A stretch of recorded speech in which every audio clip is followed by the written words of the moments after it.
What is going on, everybody? It's Monday night after Ironman, so it means it's time for the Round 10 Ironman review show.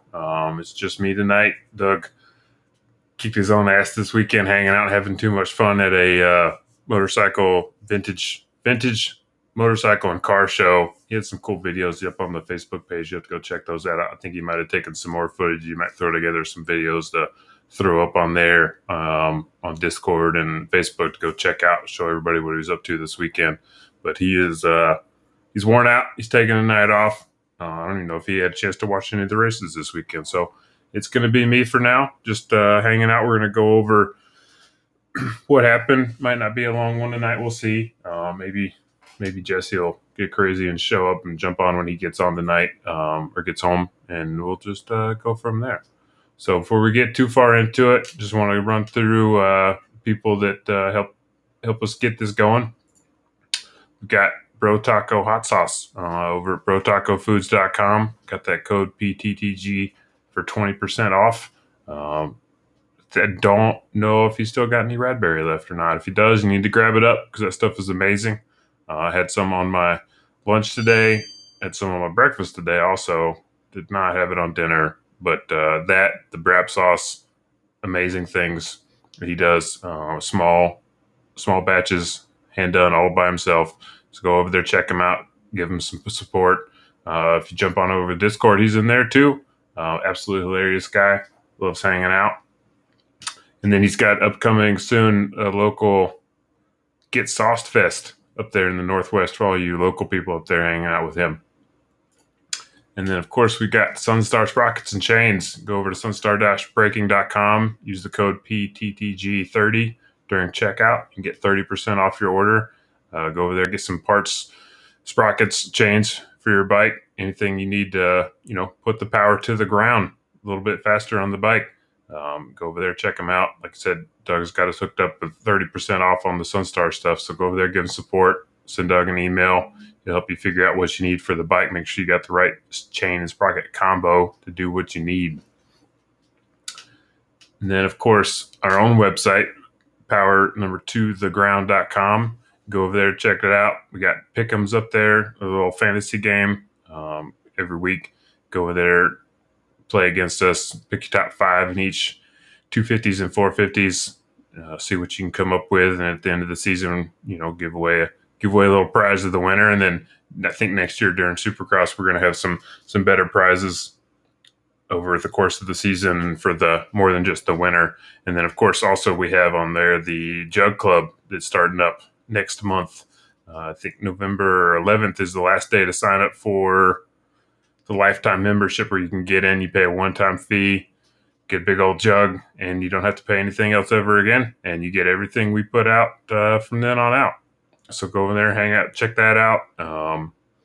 Anything else on there, we got a link to the Discord where you can go in there and check us out. Jump in the Discord, chat with us all the time. Us and obviously a few other people that are in there and talking with us, talk dirt bikes, racing, life, general stuff. September 11th. Oh, yeah, the Jug Party, I forgot, is on the 25th. That's the big hangout party, the kind of reveal party. I'm still not entirely sure what's going to happen that day, but I bet it'll be sick. So go over there, check that out. Like I said, but by November or September 11th, and then the big party's on the 25th.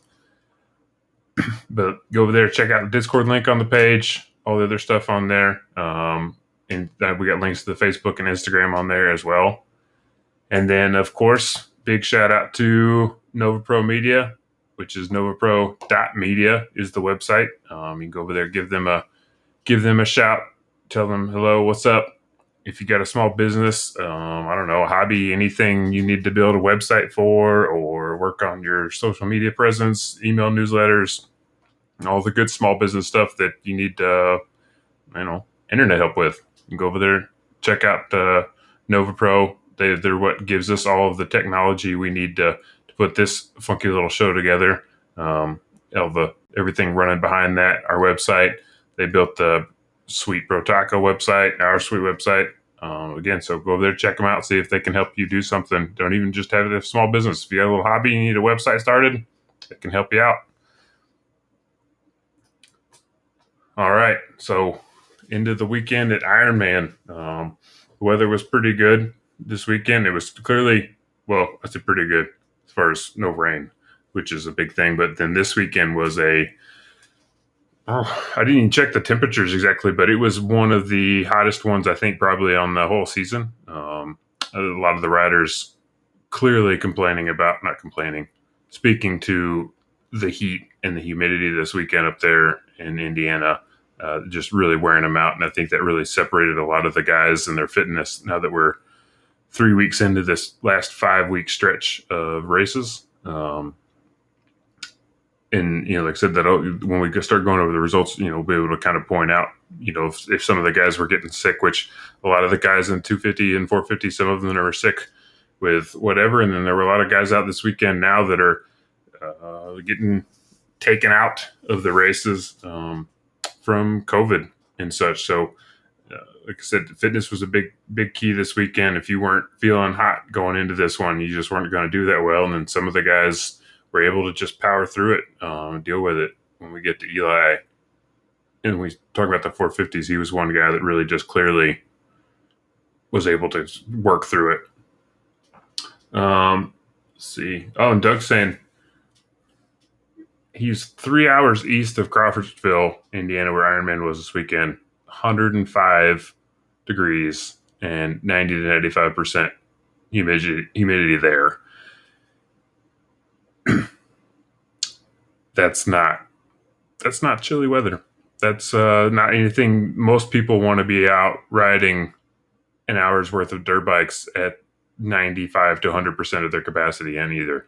So it definitely took a toll on the riders this weekend, and that would have been the 41st guy on the gate this weekend was the weather. But we'll go ahead and jump kind of into the 250s here. Let me pull up my results there. So just in general in the 250s, if we start with the qualifying of the day, one of the key things that kind of carried through how the rest of the day was going to go was Jet really had, a strong performance all day. You could see it straight from practice. His first practice, his second practice, he was just throwing down the lap times. No one could touch his lap times. Even by the time they got around to the second qualifying, he was putting down faster lap times, and even Justin Cooper couldn't touch him. Jeremy Martin couldn't even touch his lap times. If you put together the combined qualifying times, Jet had 2 minutes, 2 minute flat, 2.961. So just under 2 minute and 1 second. And then the second time they were on the track, he did a 2 minute lap time also for his fastest one. No one else came close to touching a 2 minute lap time during practice. Jeremy Martin did a 2 minute 1 second 0.453. Justin Cooper did a 2 minute 1 second 0.793. So they were, even in that session alone, the closest person was Jeremy Martin at a second off. And like I said, that was just a consistent theme that carried throughout the day for Jet. He's putting in the fast lap times. He felt good. And I've watched multiple of his interviews after the fact today.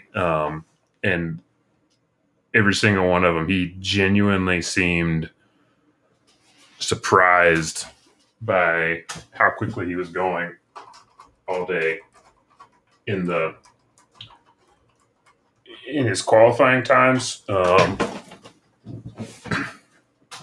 you can see it in a situation like that when somebody, if he was expecting to go fast and he came out there and he was, I think he's as cocky as you could kind of the average 18-year-old could be, right? Not to say anything bad about him, but if he really felt like he was setting a 2 minute lap time and he had it, I think he would come out there and say, I woke up this morning and I felt like the king of the world and I knew I was going to crush everybody. But that wasn't his attitude. He was like, oh, I actually kind of beat him. And then one of the things that I thought was interesting about him after the fact, he was saying that he admittedly was a little disappointed that he didn't get, or that he did have first gate pick. and for a reason that kind of speaks to his not lack of racecraft, but just smaller pool of racecraft as compared to somebody like, I don't know, J Mart. He is used to and was hoping to have, I don't know, Justin Cooper or Jeremy Martin get a gate pick ahead of him so that he could maybe have a little bit more confidence in knowing that them having more experience, they had a good gate pick. He could pick something close to them or knew that no matter what his gate pick was, that he'd have kind of something to latch onto instead of having to be the guy setting the example in the first moto. And I thought that was kind of interesting. He was pretty outspoken about wanting to have somebody else make that first gate pick so that it wasn't on him, so that he could just go and then have a target to follow instead of having to be the guy out there out first, assuming he gets a whole shot off of that and then just kind of having to experience that whole situation. I thought that was really neat of him to go out there and say that. And then that was about it. Nothing else crazy, too much for the qualifying, except for I think during qualifying, Jalik Swoll had a incident, and it kind of set the tone for the rest of his day, and he ended up not. I don't even think he raced the first moto on there, but he was having some shoulder issues. Yeah, he ended up not racing.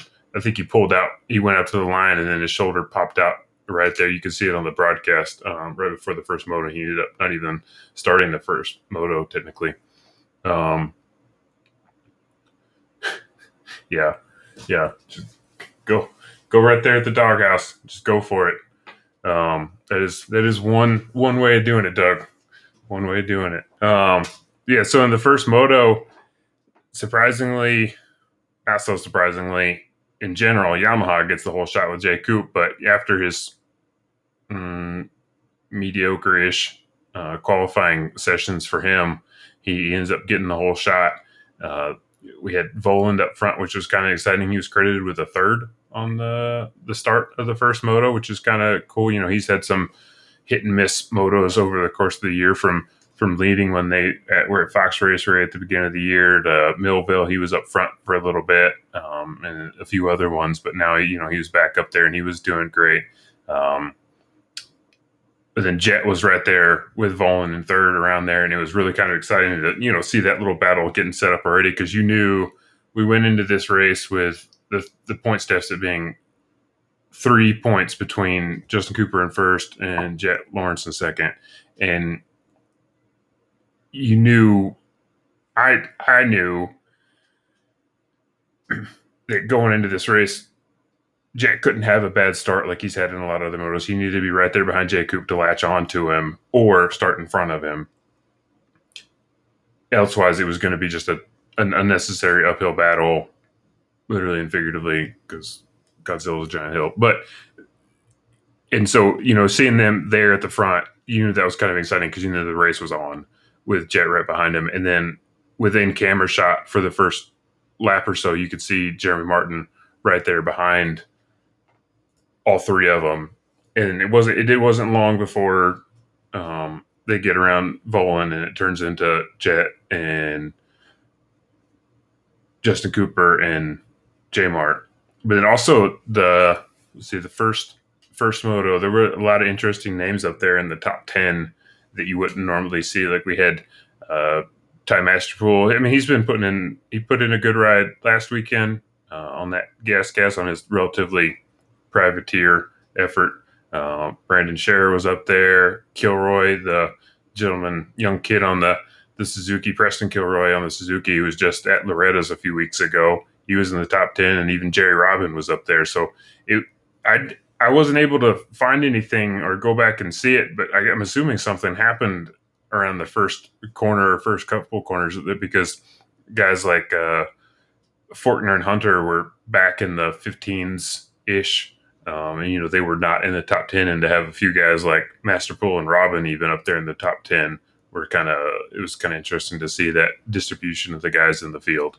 But then after that, it turned into a situation where Jet finally gets around Volan. He gets up to J Coop, and then you could see it right after he gets around Justin Cooper. He goes from doing the third full lap, he was doing a 2:02.3, and then he gets around Justin Cooper and he drops another 2-minute lap time with a 2 minutes and 0.978 seconds. I don't think anybody else did a 2-minute ish lap time for quite some time in there, except for one other person. And that one other person was Jerry Martin, because he was not about to slow down. He ended up getting around Voland after Jet did. He caught up to Justin Cooper, gets around Justin Cooper, and it was right after. So he gets around Justin Cooper on lap 6. So at the end of lap 7, or after lap 6, during lap 7, he gets around Justin Cooper, and then right after he did that, he drops 2 1:59 lap times, which were faster than what Jet did in either practice. He does 2 of those in a row. Then right around lap 9, lap 10 is when they start running into the end of the pack lappers. He's going, does a 2:01.8, and then the next lap,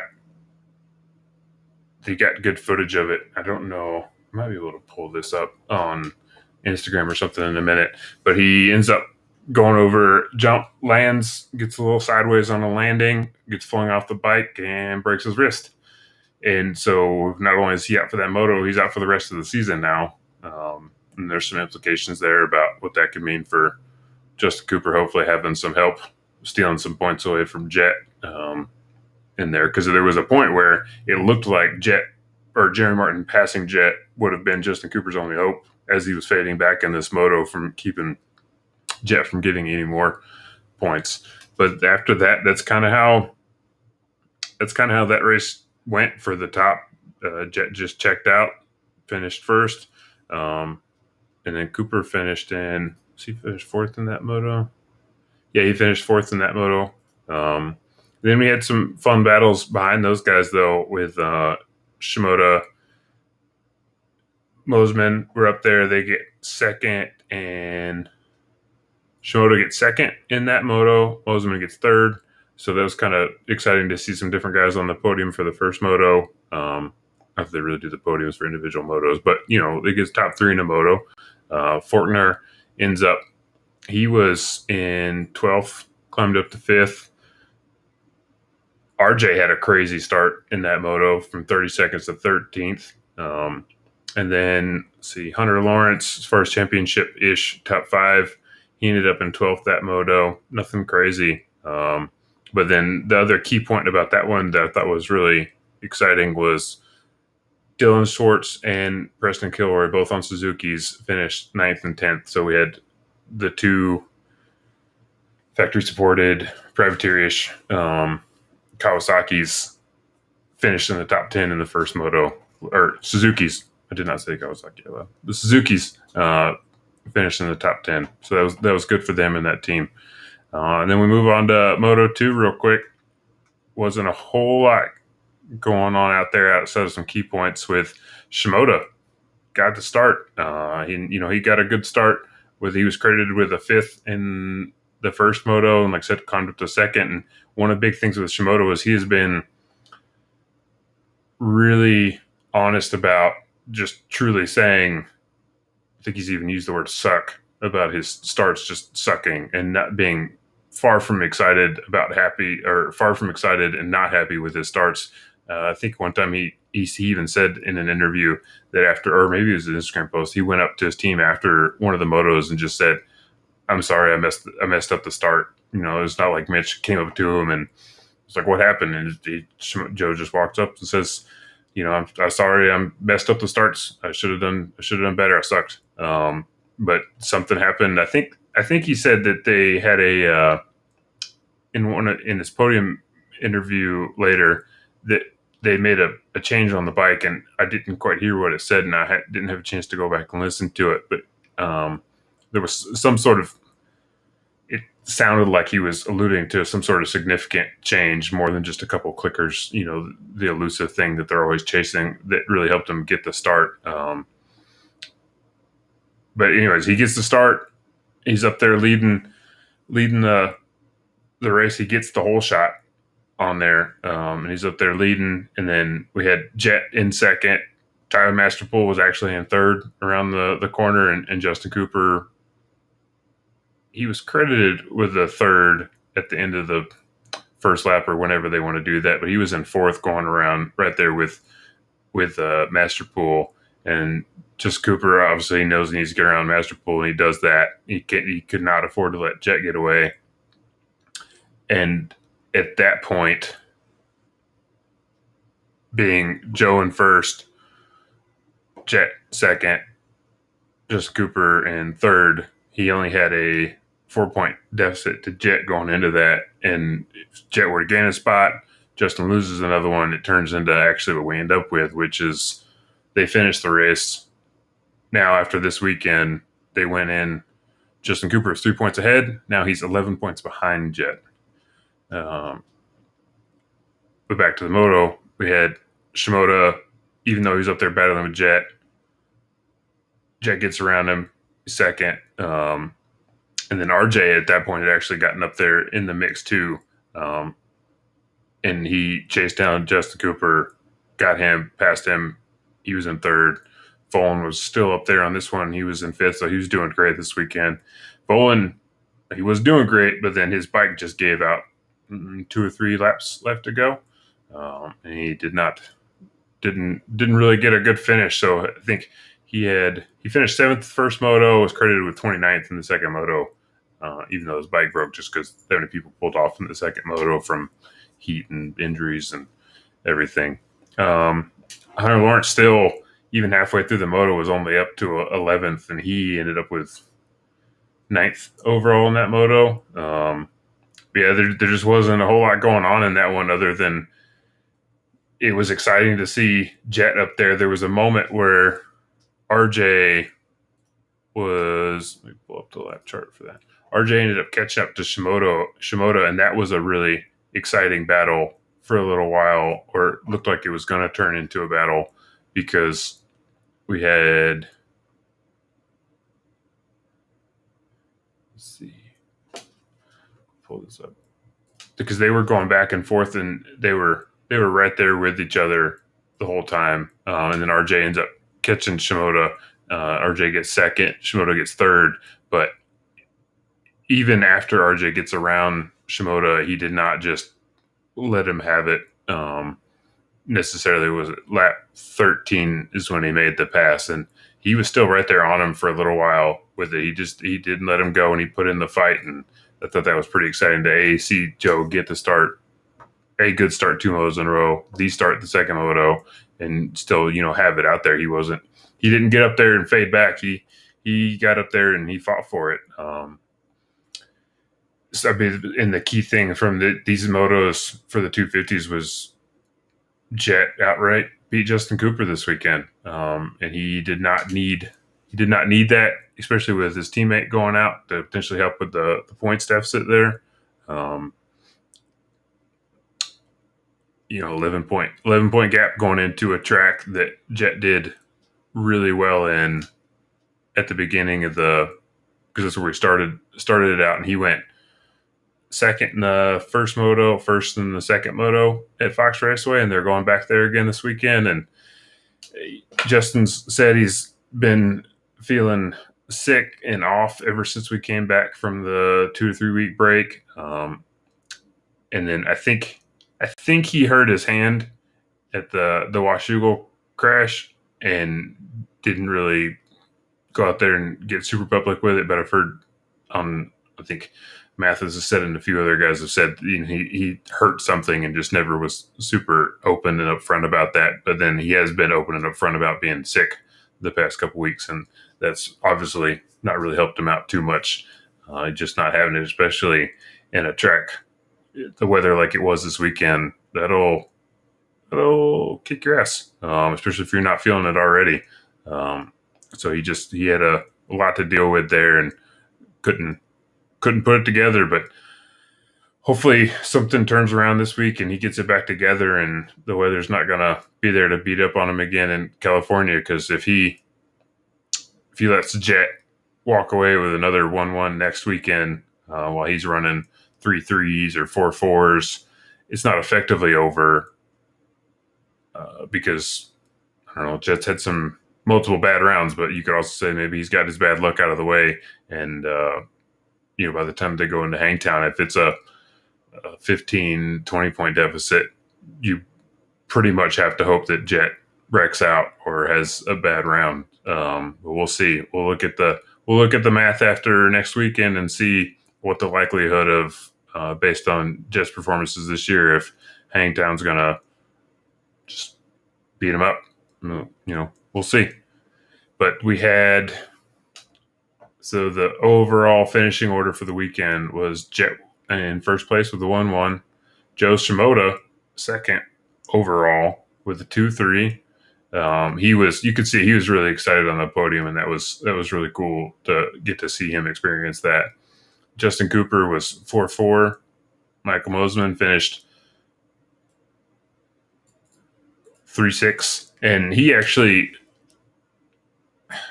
I'll be honest, I was surprised that he did that well. He even seemed surprised in his podium interviews or his after the race interviews. He said at one point today or during the race that day that they checked his heart rate was at 202, and they think it was because he'd basically been resting for the past couple weeks, and he'd only been on the bike 4 times, and then finally his team was just like, "Oh no, you're fine. You're good enough to go race. Let's get out there and see what you can do."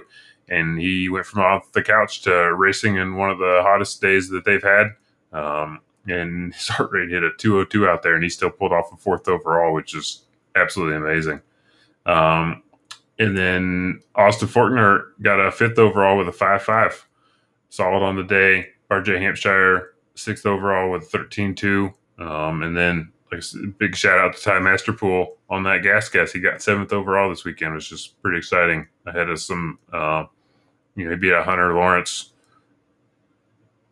And, well, a few of the factory guys like Kilroy and Kitchen and Volan. Well, Volan's bike broke, but he, 7th overall in the 250 is not too bad for a kid that's kind of putting his own program together on that gas. Obviously he's got factory help from a local dealership, I think the AEO of Power Sports, but he's definitely not on a factory ride by any means. And then so that puts us into our 250 championship point standings after this weekend. Is Jet is in first place with a 414. Justin Cooper is in second with a 403. Got Hunter in third with 319. So unless he has 2 really bad weekends,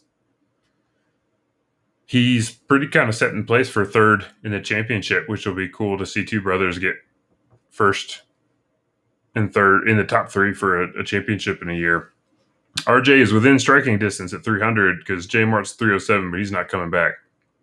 So RJ could sneak into 4th, but him being 19 points behind, if Hunter's got weekends like this again, he could lose third place to RJ. We'll have to see how that goes. And Joe is in 6th place with 262 right now, so he'll likely move up into 5th place overall, which is pretty exciting for him, considering the year he's had. And just, I don't know, he's one of those guys that no matter what he gets, he's going to be appreciative, if he really feels like he tried for it. And then we can roll into the 450s now.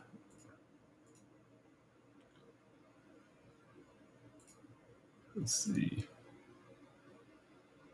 We got 450 Moto 1. Where'd you go? There it is. So at the beginning of the day, we had Ferrandis was, I don't know, he killed it in qualifying. He went out there, did it. Let's see, what did he got first in both sessions. He put at a 158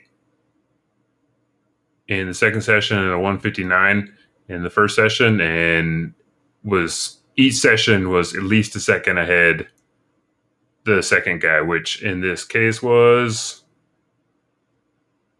Eli Tomac in both sessions, which was kind of surprising. Mostly for my wallet because I had legitimately put a bet that I did not think Eli was going to come out and get a top 2 overall this weekend. And spoiler alert, he did. Yeah, so he went out there and he put in some killer times. I mean, he's not been slow in qualifying, but he's not been the second fastest guy each session, for the past couple weekends either. So he kind of like Jet, he had it this weekend. I mean, Dylan's always got it, but Eli was feeling it. You could see it later, and how he was acting after the race. But yeah, Ferrandis puts in some killer lap times, and it was funny because when he got up onto the after qualifying podium after the second session, when he took the fastest overall, he was pretty vocal about them putting sawdust and wood chips on the track, and just told the track workers, "I don't know why you guys do this. I don't like it. You shouldn't do this. This is not good." Which was kind of interesting because you almost thought for a second that maybe he was going to take a moment to say something about the Racers for Waverly or something, just positive, because he's like, I want to say something, and he just goes on, and it wasn't a terrible rant. He wasn't rude necessarily by any means, but it was just, you don't hear anybody really ever be explicitly critical of the track builders and how they built the track, and he didn't think it was the best way to do it. And then he goes, see, and then we go into Moto 1. Moto 1, we get the whole shot for Moto 1 was Joey Savacci, which is also kind of interesting because he was one, even after this race, that said he'd gotten sick a couple weeks ago, the flu, lost 10 pounds in a couple days. He said he still hasn't gained all that back yet. But he's been doing better and better each time, and he ends up getting the whole shot the second moto. And then Ferrandis was right there. Kenny was... he was not right there with him. I think at one point in the first few corners, it looked like he was in sixth, but he quickly made his way up to second after that. And then you had Tomac and Savacci. Savacci fell back into fourth, third-ish with kind of a battle with Tomac, and Webb was in fifth. But Dylan Ferrandis quickly made his way around all of them and Savacci, to be credited with the first in the first lap. And then it basically, even then, with Kenny getting up and around everyone, getting around Tomac, making some quick moves, you had Dylan Ferrandis, Kenny, and Tomac are all right there, really close together with a good battle. Tomac ends up getting around Kenny at about the halfway point of the race. And then he just puts the hammer down, or you might say the power to the ground, and starts putting it together, because Tomac was putting in some really fast lap times in the right after he gets around Kenny. So lap 11, he goes in and puts in a 2 minutes 0.28 second lap time after they were running 2:01s for a little bit, and some Tomac was hit a couple slightly into the 2 minute lap times a little bit earlier, but he gets around Kenny, drops the hammer, and just starts putting in time. And also right after that, though, I think Dylan just had a natural reaction to it, and he puts in his fastest lap of the race, 2 minutes 0.2 seconds. So they clearly had something going on after that, and they were kind of trading pretty much right there on the same lap times for each other, just going for it. And again, I was literally invested in him not doing well. So it's exciting to see him. It's exciting to see good racing, and it's exciting to see him do so well on his last season on the Kawasaki. But I was definitely rooting for Dylan, and it was exciting to kind of see what was happening there. But they ended up finishing Dylan first, Eli second in that moto, and you had Kenny in third. So once that happened about the halfway point, that's the way that one worked out. And then we had poor Plessinger, man. He went out there and he tried this weekend. He's still beat up from his Unadilla, incident. Last weekend, he couldn't even finish the first moto. This weekend, he does finish the first moto. He finishes 6th overall. That's about kind of where he ran the whole time. With Sexton was up there right in front of him. He finished 5th. And then we had Cooper Webb was in 4th the first moto. And let's see what else. Any other notes?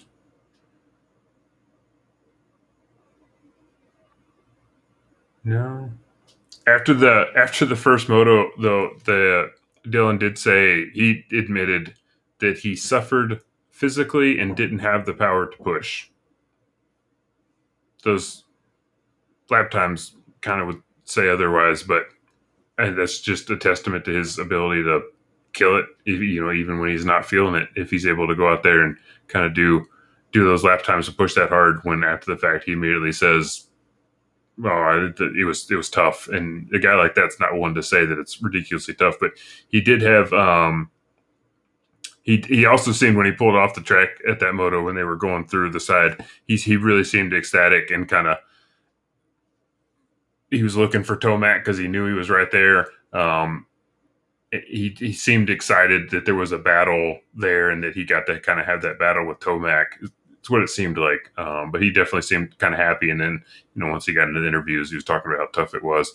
And he said at one point in time, he did get a rock or something in his rear brake, and he was going into a corner and his rear brake didn't work, and kind of barely missed it. And then after that, I guess when he's coming out of the corner or something, the rock came out and his rear brake it was there for the next corner again, but it gave him a little bit of a hesitation. And I think that's I can't remember when he said he did that, but maybe I think it was in his lap times if I looked at it, where you could see it's Moto 2.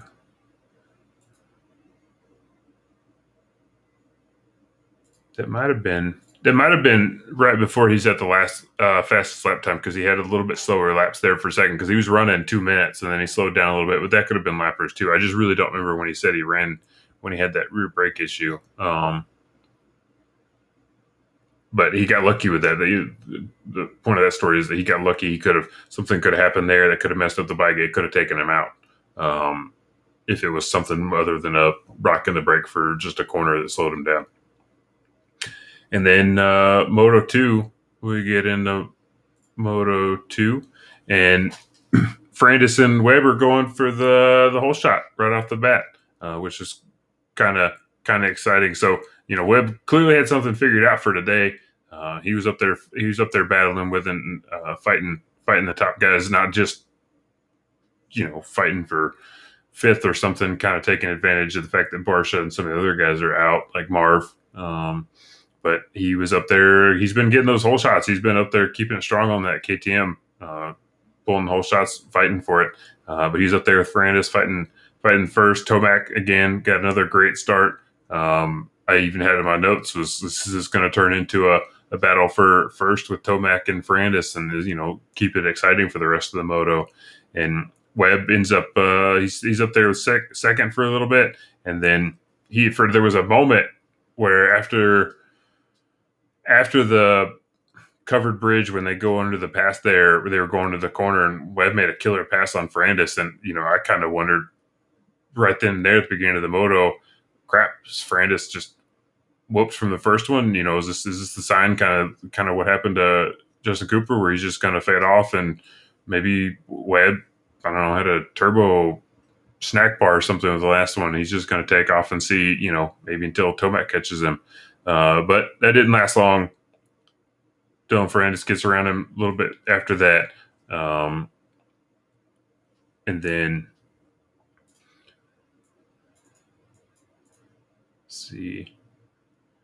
And I think that was it for a little while until Ferrandis and Tomac get back into it. Pulling up the lap chart here for a second.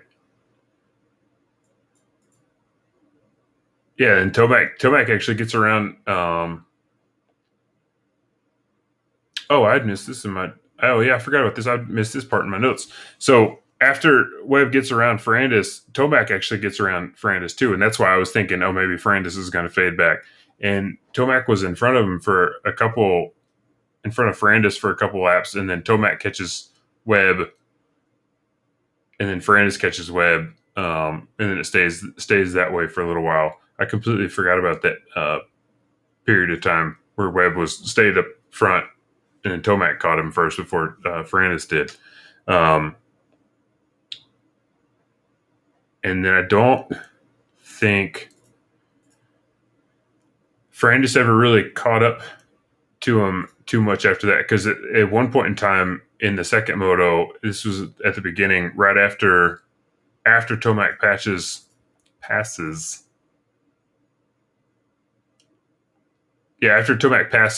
Webb, and he's got the clear track. He puts in his fastest lap of the race was a 1:59.3. He puts in another 1:59 in a couple laps, so he still got clear track and getting around some leaders. But and he puts in a 2-minute lap time. He was putting in some lap times when he had some clear track. But Ferrandis, the fastest he got was a 2-minute flat that time. He just didn't have it for Tomac in the second moto. Tomac really just, I don't know, for all intents and purposes, ran away with this one, getting the first in this moto. There wasn't a whole lot else going on there, except for I will give a shout out to Cody Schock, who ended up in sixth this moto. Not ended up. He worked hard and kicked ass to get sixth place in this moto, which was pretty good. AP faded. He didn't even finish the moto. He just beat up. You could see it in his after race interviews. He was far from the AP we all know and love. It looked like he was defeated and tired. Maybe not defeated, but upset with himself and tired, and he just didn't have it to get in there after being so hurt. I think it was about 5 minutes left on the clock was when he pulled off.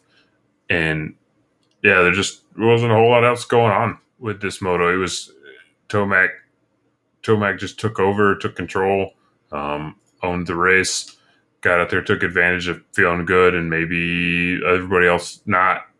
But also at the same time, I think in a race like this, you can get into the argument about guys maintaining versus pushing all the time and racing because they're racers. But I think in a race like this, on a day like this, is when you have a guy like Dylan Ferrandis who's got a 50-point lead over Ken Roczen, if I remember correctly. Yeah, exactly, a 50-point lead over Ken Roczen. Not that he knew in the moment that it was 50 points over Ken, but he knew it would be close, right? That is it worth trying to haul ass and catch Eli on a day like today where I could preserve myself, preserve the situation just a little bit, hold on to second, live to fight another day instead of pushing too hard when I'm worn out. And I wouldn't be surprised if that's kind of what happened because, like I said earlier, he said that he suffered physically and didn't have the power to push after the first moto. And here we are an hour later, arguably maybe warmer, hotter conditions out there. Yeah, so that was it for the 450s. So we ended up with, what do we have? So first overall was Eli Tomac. He went from effectively a fourth place start in each moto to go on 2-1 overall. Dylan Ferrandis got second with a 1-2. Of course, the way our scoring goes, you get tied with points. The best finish in the second moto gets the tiebreaker. That's what happened there. They both finished with 47 points, and Eli got first and second moto, so he takes home the overall. And Cooper Webb, it comes in third. It's his first podium of the outdoors this season, and this was a race where if you finished on the podium, you earned it regardless of who was there. You were there, you finished. So it's nice to see. Obviously, KTM fanboy. It's nice to see a KTM guy up there on the podium again. And he seemed really, really excited about being up there. He did say on his podium that it kind of threw some people in for a confusion when he said it. Something about they made a frame change And in the context, the way he said it, it made it sound like they swapped frames, which is technically not legal with the way they have to um, do tech inspection and label the VINs and everything like that. What he was saying was at one point afterwards, I think it was Pulp went into more detail about it because they were able to get some insider knowledge, we'll say, on the situation. Was that they had it was a gusset situation where they had gusseted the frame on that bike to make it at one point stiffer than normal, and he looks they used gussets to stiffen up the frame. There was something about the gusset situation and how they were using that to affect the feel of the frame, and they changed that. They either added or removed one. I don't remember what the situation was to give him a really different frame feel, and he, talked him into making the change, and they did it, and he credits that for him feeling better today. I don't know if that actually was the situation or not, but he credits that, and I don't know, can't take it away from me. He's up there. He's up there in third place. And then we had Ken Roxon finish fourth overall today on Saturday with a 3.5 for the weekend, and Chase Sexton with a 5.4 for the weekend. And like I said, Cody Shock with 8.6. It's exciting to see him up there on that factory supported Honda team up there for the weekend. Joey Savacci finished 7th overall, Bogle 8th overall, Hart Ranth with a 9th overall. That was his first time inside of the top 10 this weekend. And then old Chiz finished 10th overall, also lost money there. I kind of was hoping I wasn't hoping. I expected Chiz to somehow beat Hart Ranth this weekend. And because Chiz put out a killer performance last weekend. He didn't beat him last weekend, but I feel like it was going to happen this weekend. But they finished 9th and 10th overall. So there's a pretty good top 10 and all. We had Grant Harlan jump in this weekend on the 450s after starting the season out on some of the 250s, and he finished 14th overall. So we had Justin Rodbell with 16th overall. Cade Clayson jumped in this weekend, and he's only raced a handful of rounds this series, and he finished 17th overall. The first moto was killing it. I was pretty excited to see that. And then second moto, he ended up 35th. So that brought him home for the 21st overall. He said he fell down a couple times, and then one of the last times he went down, I think he said there was about 5 minutes left or something, and he just didn't have it in him to get up and to finish the race after losing so many spots, falling down a couple times, and just not being able to get it through. Let's see if there were any other good performances to shout out for there. Nothing specific that I can think of, but I mean, shout out to all those guys that went out there and killed it this weekend. There were 42 guys overall between the first moto and the second moto that went out there and tried it and rode out there in the heat and humidity of Ironman this weekend and put together 2 solid motos of some sort. It's way more than I did. I was sitting in my chair this weekend watching them do it. So shout out to everybody that went out there and did it this weekend. Let's see. Let's go over 450 championship point standings. So as we said, we have right now Dylan Ferrandis in first place with 439. Kenny's in second place with 389. Tomax in third, 368. Chase Sexton's in fourth with 342. And now that Marv was out this weekend, Webb has moved up into fifth with 278. So what do we have here? We have Dylan Ferrandis is exactly 50 points ahead of Kenny Roxon. If Dylan finishes ahead of Kenny for sure, both motos next weekend, he leaves Fox Raceway crown the champion given the 2021 motocross championship, because you can only earn 50 points in a weekend. He comes out 1 point ahead of Kenny over the points from next weekend. He'll go into Hangtown with a 50-plus point lead, and he could wreck out in the first moto, and it wouldn't matter. He would still have finished the championship with more points than Ken Roczen. So, long story short, as long as Dylan doesn't, his bike doesn't blow up, knock on wood, next weekend, he's probably got this one in the bag based on the performances. But anything could happen. It is outdoors. It is racing. You got to be able to finish all 4 of these last motos to take it home, or in Dylan's case, maybe only the next 2. Between Tomac and Roczen, we have 23 points. If Tomac is able to do a performance like this weekend, let's see, the points difference between Ken and Tomac this weekend was 11 points. If he's got 23 points ahead, depending on how bad Ken does the next 2 weekends, there is a chance Tomac can move up into second and Kenny can move into third.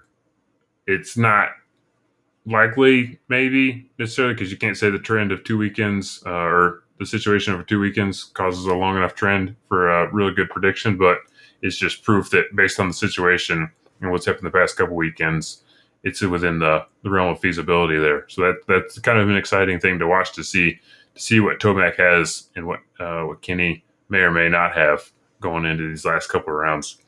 I don't see Sexton losing ground to Webb unless something unfortunate happens there. So I think the top 5 as they sit are pretty much who's going to be in your top 5 pending any disaster, we'll say. Let's see. Yeah, that was the racing this weekend. We had Emig back in the booth this weekend. That was pretty cool to have him in there, something a little different. I can't remember. So GL's been doing it for 7-8 years.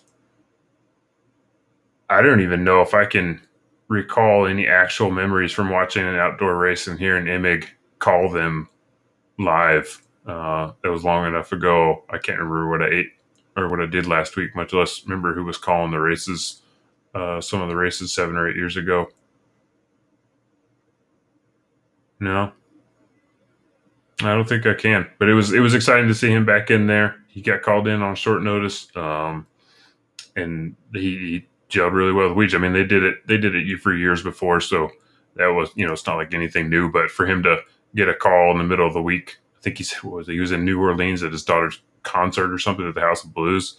And they called him up, and he agreed to do it basically out of nowhere. So that was kind of cool to see him back and see him interact with, them having a good time. It felt like he never really left. He was clearly still following the series. I mean, you can cram some knowledge in 2 days, but you don't just pick up the kind of knowledge he was able to talk about out of nowhere. There were a couple things he missed, but if you're not out there announcing every week and, following it, like if you're not at the races every weekend, you're going to miss some stuff, right? I don't know. It was just kind of cool to see something different up there, something a little different for the weekend.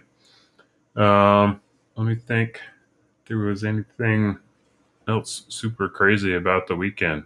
Other than, like I said, just shouting out to we got new guys on the podium this weekend with Joe getting up there in a second, which is exciting for him, and Cooper Webb getting on the podium for a third, and Eli taking his first overall win of the season. Maybe we all jinxed him into getting an overall after everyone's kind of wondering if we were going to get to see him take one before the end of the season. And let's jump into our Sunstar Drive of the race. Let's see.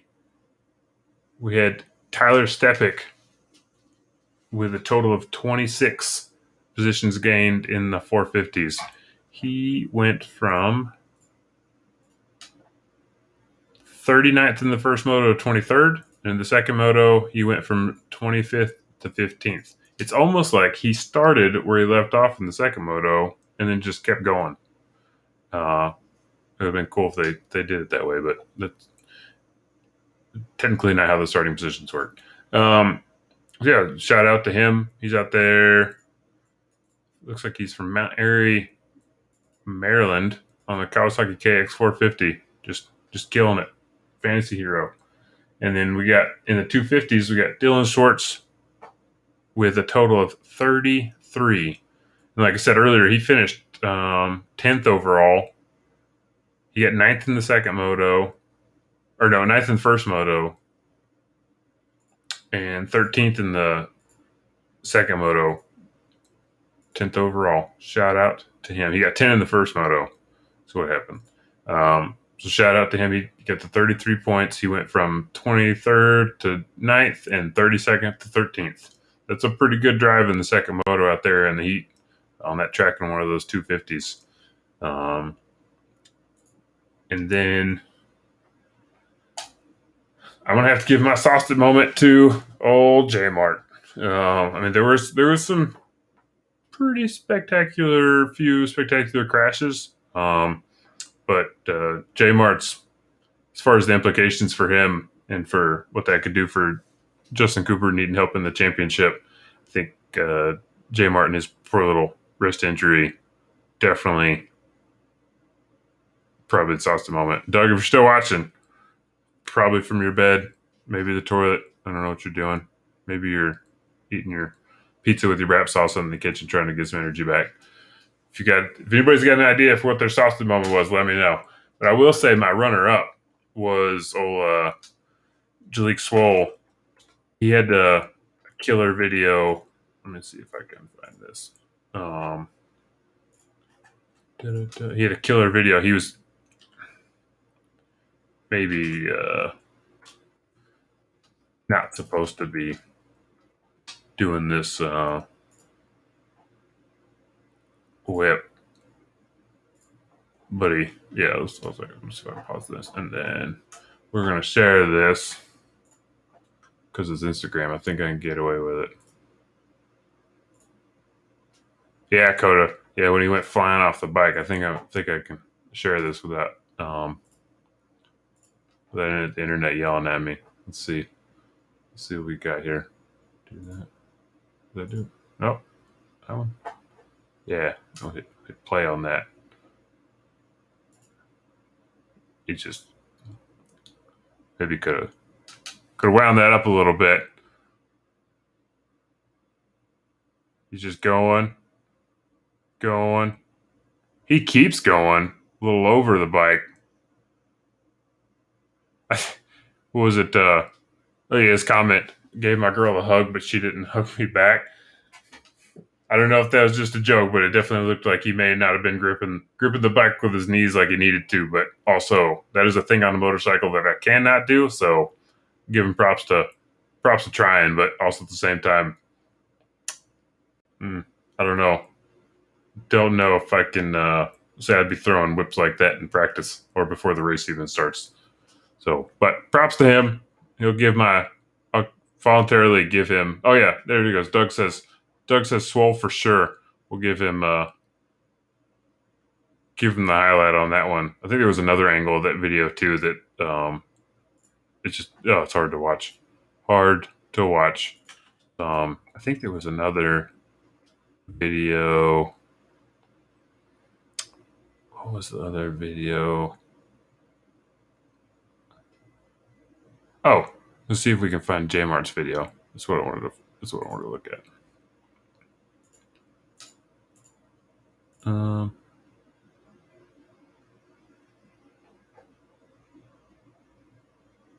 I think Coda might have found me the side view video. Hold on a second.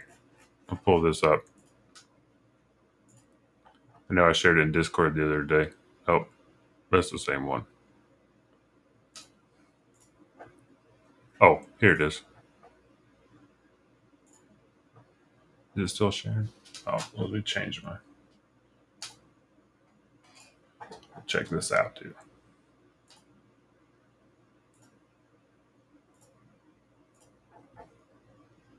Here we are.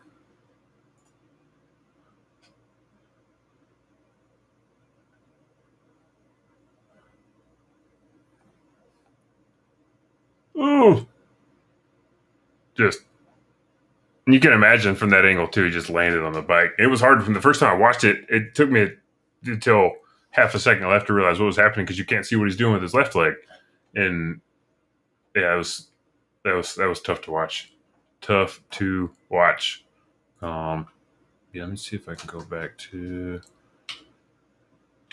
Mark. No, he had a video on his accident. Of course he didn't. Yeah, yeah, right. Um, as I clicked that link you sent, Coda, and it was the same video as the one, that first video I played on there. I don't know. Yeah, I can't find my video of J Mark crashing either way. Unfortunately, because that one was pretty gnarly. He got flung off the bike pretty hard. It did not look very exciting for him. No, I can't find it. Where's this it? No, that's Brandis.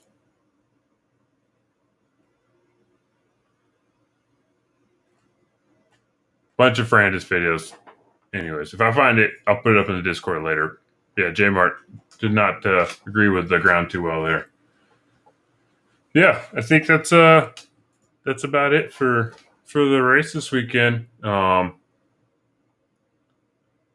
wait, Coach said he's got a sweet video of Eli. Let's see if I'll give him a second to do that before we jump off here in case he's got a sweet video of Eli. And maybe in the meantime, I'll try one more time to look up this J Mart video.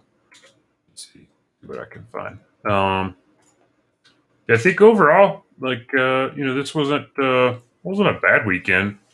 I'll say for racing. Obviously, we had some championship implications for the 250s with Justin Cooper not being able to put it together as easily for whatever reason, whether he's sick or something.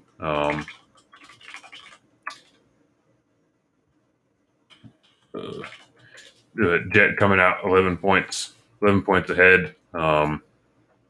Just wasn't the best. Oh, I found it, but it's on YouTube. I don't know. We don't think this system works with the YouTubes very well, or else I'd pull that one up.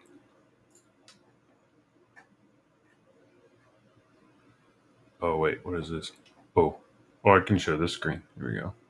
In case anybody's watching, if you're listening to this, I'm sorry, but maybe that's why you should watch. If you can see that, there's J Mart. Just lands a little sideways. Bike flips him over. Let me see if I can make this bigger. I'm gonna close. No, if I close that out. Right. Oh. There we go. A little bit bigger.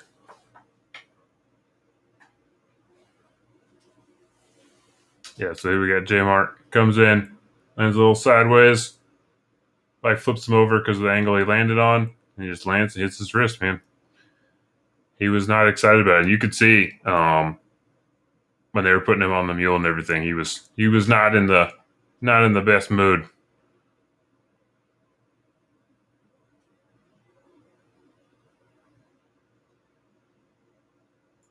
Let's see if I can. Yeah, it just high-sided him off, man. Kicked him. I don't know if I can pull that video up, Coda, because it's on YouTube. And like I said, I think this thing yells at us when we put stuff on YouTube up. So, but again, to plug the Discord, Coda's putting a bunch of sweet links with some links from some videos from the weekend in there. Jump on Discord, hang out with us. Look at all these, and Coda had some good riding stuff from there recently, and Jesse was putting in some good videos. I know he's putting together some videos from the riding this weekend. We put all that stuff together, put it in the Discord. Go check it out. Again, you can find that link to power2theground.com. Go on there, check the link to the Discord, hang out. Check out all the other stuff on the website, the Pick'ems, a little fantasy game we got going on with the Pick'ems Pro with the Jug Club, which starts September 11th, or well, the lifetime membership thing definitely ends on September 11th, and then on the 25th is the official kickoff party of the Jug Club. Oh, Jesse's en route. He'll come hang out with us for a minute. We still got a little bit of time. Yeah, like I said, Jesse's putting together some sweet and ride videos of the stuff he did this weekend. I think he said he went effectively mudding on the old WR. Put up a couple pictures in there, and then Doug he'll put up some pictures and videos of his adventures in there, hanging out. And oh no, my headphones are yelling at me. You gotta plug this puppy in. Oh, it's great radio. I can't figure it out. Where's the hole? Never have this problem. I don't know what's happening. There we go. Anyways, yeah. So go check out powertotheground.com. We got the Jug Club on there. We'll have Pick'ems Pro, which is a special Pick'ems, so we can get beat by a robot. That's maybe better than us because I forgot to play Pick'ems this weekend. Sat there and looked at everything for a while about what my Pick'ems were going to be, and then I completely forgot about even putting in my picks. Somebody else didn't, and they are winning our Pick'ems lead right now for the championship. Let's see. And then we've got. See if Jesse's going to pop in here. But in the meantime, also don't forget to go check out BROTACO Hot Sauce over at BROTACOFoods.com. Code PTTG for 20% off. And I'm checking right now to see if he's got some red sauce still in the cart.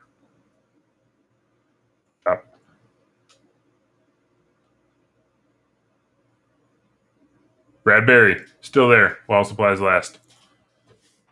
Still there. So go order you some Radberry. Shit's good. I think he's got the invite. Let me check on this. Coming in hot. I do know how to find the link here.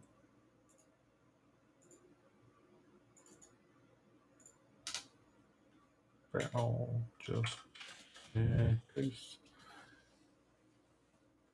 Yeah.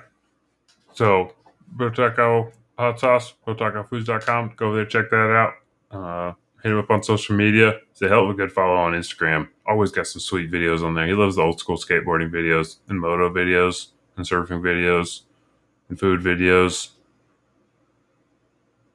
Yeah. And he's fun on the Discord. What was it the other day? Doug, he was stuck in traffic in California and pulled off on the side of the road and just used his camping stove in the back of his truck, in the back of his Jeep, just to start fixing some tacos on the side of the road. And he was sharing that journey with us. That was pretty funny. Got hungry in the middle of the day. Yeah, go check him out. BROTACOFoods.com. Code PTG20 for 20% off. And then we've got Sunstar Sprockets and Chains. Sunstar-braking.com. Use code PTTG30 during checkout to get 30% off your order. Again, you can get in there, fill up Doug's inbox with some dad joke emails. He might give you 31% off. I can't say for sure because it's not my call, but I don't know. Doug likes dad jokes. Or you can just send him anything in the email. Keep him entertained during the day because the man's clearly not busy enough. And that was a joke. Go over there. Yeah, like I said, find some fast things, make your bike faster to help you put the power to the ground on your motorcycle, or in Doug's case, quad. Sometimes, if you got a race quad that's got a chain and a sprocket on it, he's got the things to hook you up on there too. And then we should be joined maybe shortly by the man who helps orchestrate all this and runs Nova Pro Media, which you can go visit them at novapro.media and get everything you need to get your social media hooked up, your website hooked up, email newsletters hooked up, anything you need to run a business online, selling things, legal things. I don't think he puts together websites for illegal drugs, but I don't know. Maybe you can ask him. Yeah, go over there, novaproto.media. They helped us hook us up with all the technology we needed to put all this fantastic, sometimes very rarely one-man show together. More often than not, a hilarious two-person show together. Yeah, and if you got also too with Jesse doing his show on the weeks, if you got ideas for people you want us to reach out to do interviews with that you think would be interesting, some privateers that you think could benefit from the exposure, or I don't know, privateers you want to see that love to talk about what they're doing and just want to talk about the racing, you should get on over to Discord, Facebook, Instagram, shoot us a message of who we can reach out to and see if they'll come on and get interviewed by Jesse or jump on the Monday night show and let Doug and I ask some dumb questions, or maybe some intelligent questions every now and again about their race programs and see what we can get put together. If you got, or if there's, always you can jump in the show once we're doing them live Monday night, Thursday nights. Jesse, when you're doing it, you go in, do the like, subscribe, and then on YouTube and I think Facebook also have the little. Let me see if I can do this thing. Camera. Little bell button right there about below my finger.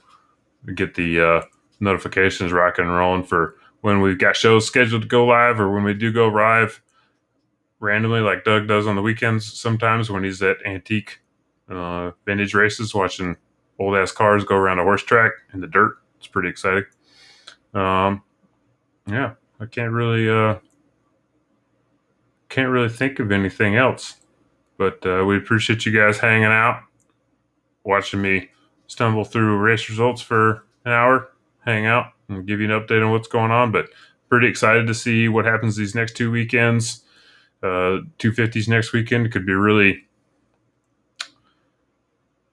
I don't know, it could bring it back together. Maybe Justin Cooper has a fantastic weekend where he's just, he gets a week together. He takes a bunch of, I don't know, ice baths or something, does some of those cryo treatments or all the crazy, stuff that they can afford to do that us average people can't do. Hang out. Oh, look, I have a little guest over here in the corner. What do we got? What's happening? What up, my guy? What's happening, man? Just a long day. Came to hang out though. Yeah, well, we're here for a few more minutes, man. We're here, just hanging out. I was nice. just holding on to the end of the show. So for all of you that dealt with me prematurely blowing my load, we're back for round 2. How you been, my man? Been doing good. Doing good. Some good racing this weekend for damn sure. Yeah. There was. Actually, one thing that I wanted to point out too was the broadcast was really cool this weekend because they had the helicopter there. They did for the helicopter shots, and that really made it kind of interesting to get a different perspective on that because I don't know what it is, but that race in particular, that track, I have more vivid memories of watching that race last year than I do of any of the other ones, and I just that layout in particular stuck in my head better. And so being able to see the overhead shot and thinking about what the ground shots look like too while they're going through it really helped put it together. And then too, because they had the helicopter shot and the ground shots, because one of the reasons they say that they can't do the picture-in-picture or the 2 screens all the time is because of the way the cameras have to overlap as they're going around the track. And so this time they actually had 2 cameras on the same thing at the same time, so they could kind of really do 2 separate ones or have a camera on a battle at the ground level and the air view, and it's pretty cool. It was cool. I love it when they do the aerials. The aerials are cool. Aerials are great. Yeah, they are. Yeah, they are. But yeah, it was pretty good. There was a there was some good battles this weekend. For the lead, and we got to see some exciting things. I was rambling about, while I lost money on a couple of them, specifically Eli Tomac. It was really exciting to see him come out there because I'd like to hear your take on it. But I mean, he looked like he was ready for another round after Moto 2 was over. Yeah, Tomac he definitely came out to play for sure. This time of year, if Tomac's season seemed to play out just like his motos do, where like he's the strongest at the end of a moto, he's also the strongest at the end of a season. And I think that's just his physical stature. He's just I've said this many, many times. When you take a bunch of professional moto guys and you line them up, and then you put like Tomac in the middle of that group, and don't judge me for saying this, have them all take their shirt off, one of them is going to look significantly different than the rest of them. And it's because Tomac really looks like a professional athlete. He's really, really built like a professional athlete. And I think that his just sheer strength allows him to he doesn't get faster. He just maintains that same pace when everybody else is dropping off. And I feel like that's what the rest of the rounds are going to look like. I can almost guarantee you at this point, we're going to see 1s and 2s from Tomac here on out. Mm-hmm. Yeah, that was one of the things I noticed, this weekend was he was able to put in some quick laps and, obviously the lap times slowed down a little bit with lappers and everything. But, at the end of his motos outside of lappers, to your point, I don't think he's a guy that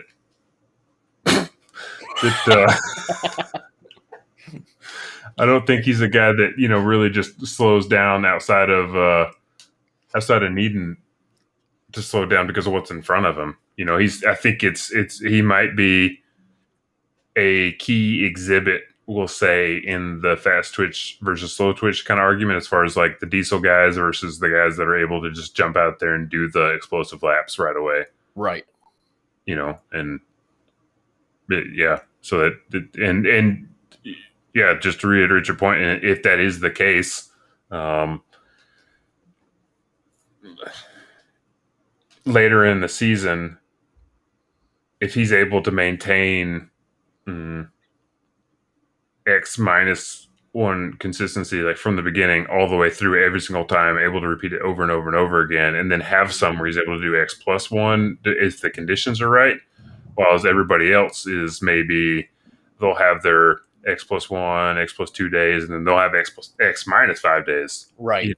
Too, but whereas Tomac's just right there within that same range of consistency every single time, it just helps him carry it through for sure. Yeah. Yeah. So I hope that he gets. I think obviously they haven't announced it yet, technically, but I'll be curious to see what the official announcement is for his Yamaha contract, because I think 1 year for him on that bike is going to be a waste if he just does one and says I'm done. I think he's going to have to do 2 for it to be anything of you get a throwaway year, kind of, as much as you can be for a championship winner in the 450s, and then you get a guy, or then you get his series to be like, okay, cool, what did we learn? We got this bike. And then 2, I think, either you might know, Doug might know too, but I think 22's are already out. 23, I think, is supposed to be a new 450. That's what they're saying, yeah. Yeah, so that could be interesting to see if by the time we get to Moto time next year, if 23 450 is going to be something he can ride on or not, or if he's going to be stuck. He's going to do 1 year Supercross, Motocross 2022, and then have all of a sudden in 2023, our time, he's going to be on a whole new bike, and it's going to be kind of maybe not whole new bike. Obviously, they're not Right. going to flip the motor around sideways, but something different. It's Is that already going? backwards. Yeah, what is that going to do to his? I don't know, his performance. Well, I don't think he'll be on a 23 in moto next year. I think because they'll come out towards the end of the year. Yeah, I don't think he'll start on it, right? Because if they start the season in July or something, they won't have the bike out there. But I know he could technically be allowed to switch to it in the middle of the season, depending on when the bike comes out. I honestly don't see the bike switching being too much of a problem for him, especially the bike that he's switching to. I think he's probably going to a bike that better suits his style, honestly.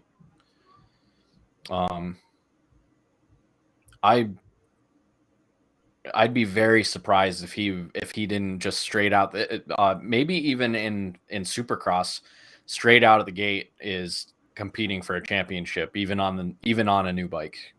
I mean, hashtag deep field, but if he jives with the bike at all, the bike and what he's going back to his old time suspension guy, somebody's worked with. If he jives with it at all, he's not. I don't see Tomac being he's back to being a 10th place guy every weekend thing. I think it's a matter of, is he going to be 6th or is he going to be 3rd, 2nd, 1st? And I don't know. I think it's definitely going to be like this season was, where the first few rounds, it was a process. Yeah, you're not even really going to be able to tell. Yeah. I think unless he literally comes out and wins the first 2 rounds of Supercross. Well, he's not going to win the first 2 rounds because we know Barsh is going to win round 1. Damn straight. He's going to win it. He's going to win it. He's going to win it. Even if they don't have it, he's going to win it. Even if they don't have it, yeah. He'll be there. Yeah. That'd be a wasted opportunity if they don't do that again. Round 1 forfeiture awarded to Justin Barsha. Yeah. Yep. Yeah, he'll do it. He'll do it for sure. I think I'm excited to see Tomac out there on the Yamaha and see what he can do. Because, and also to your point about him being just the kind of athletic guy, he's not weak. Everybody knows that. He's a strong guy. Yes, Doug, we're talking about Tomac. Yeah, I think that was Doug's way of saying, "Are you guys serious?" him winning. I think. I mean, that's my personal thought. I think Tomac's going to come straight out, and if he doesn't win Supercross, he's going to come damn close to it, even on the new bike. And not only will I say even on the new bike, I will say especially because of the new bike. Yeah. Yeah, and I think if that bike really is as powerful as they say, I think Tomac's one of the few guys that might be able to handle its sheer power if it's got, that much just brute force and the torque and the power there. So we'll see. It'll be fun. Just see if Tomac's hanging off the back of that, like a Superman cape off of the back of Superman. We'll see. Yeah. Just flying with his legs floating around in the back, but he's got grip strength at the ass. Not letting go the handlebars. Just full throttle. Throttle. It'll make he'll just have to show off. Be like, CAP. This is what happens when you give it too much full throttle. I can still hang on, and then it'll be a battle. But what else about AP? Doug's gonna jump through the chat. Yeah, no. All right, Doug. I don't know if you've seen the videos, man, but watch one of his videos after this weekend. I give that man for his. I imagine that's probably how you feel right now. Is how he looked after those races. Just beat to. Oh, it was tough, man. It was hard looking at him. He looked dead. He looked 70 years old on the side of the track. Mm-hmm. Like when he took his helmet off, and you could see kind of like the receding hairline. he just looked like a frail old man. Mm-hmm. It was insane. And how old is he? 20, 27, 28? Something about like that. I don't remember his exact age. I don't think he's old. I don't think he's older than I am. I think Doug and I were looking this up a while back, see some of their ages, and he's one of the older ones, but yeah, 96. So he's 7. Yeah, he's not even 20. He might be 25. He's 25. He looks 3 times that age. Yeah, 5, 9, 7. Yeah, he's 25. Yeah, he turned 25 when I turned 32. Yeah. Goonies never say die. What's Coda saying here? KX450 is the most restricted stock. Those just with a pipe and the twin air thing make more power with a Yamaha with a great map and a pipe and the different airbox by far. Coda, punctuation, buddy. Thank you. I'm not laughing. But yeah. So I think what Coda's saying here is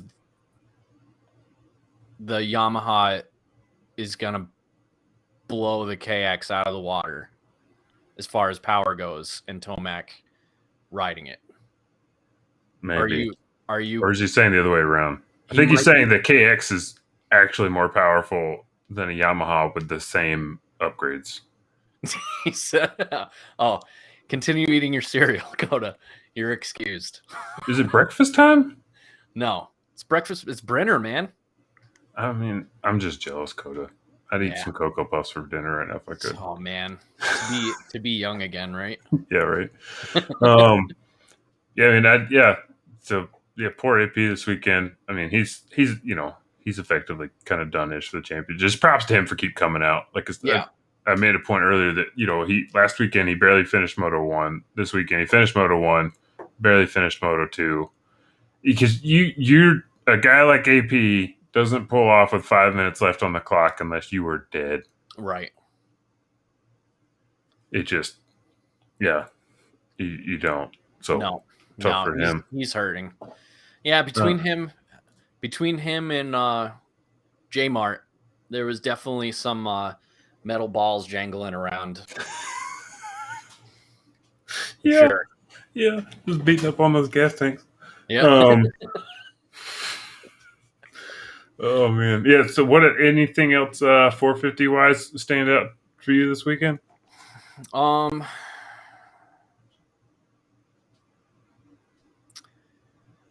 Maybe I'm starting to think that Ferrandis is in a maintenance mode. Mm-hmm. Do you feel that way too? I was saying that earlier that I get the argument of these racers don't maintain. They go out there and they race. Because if Dylan said some things sometimes, the past couple of races where it's clear that he's still just racing every time. But my point is, like, there's a middle ground there where second moto, he's in second place. Eli's got the lead. It's whatever ridiculously, devil's asshole temperature out there. Why try to chase down Tomac? Right. I mean, sure. Yes, he maybe left $50,000 on the line by not getting first place overall. But $50,000 a day and a chance of pushing too hard, wearing myself out, making an accident, not being able to take home the championship where I make $1 million? Right. That's where my head's at. Yeah. Yeah. Yeah, he because I'm just looking back to like earlier in the season, and he makes that run for first earlier in the season. Mm-hmm. But he's got a pretty good gap right now. Yeah. What's the number? 50 points dead even right now. 50 points dead even. He has to finish 1 point above Kenny next weekend to take home the championship at the end of the motos. Okay. Yeah. And I would say that is a damn near certainty that that's going to happen. Yeah. And well, It feels like it, right? But then Kenny's also had weekends where we're like, oh shit, He came out of nowhere. yeah, like Washougal, he was dead. I mean, granted, there was a 2-week break, but like Washougal was like, okay, yeah, here's Kenny, he's done and over with. And Unadilla, it's like, oh, Yeah. that's the guy that we were, I was digging a grave for him out back, and he's walking again, so I'm gonna fill that up. Yeah. I there's the 450s don't have very much intrigue for me right now, to be totally honest.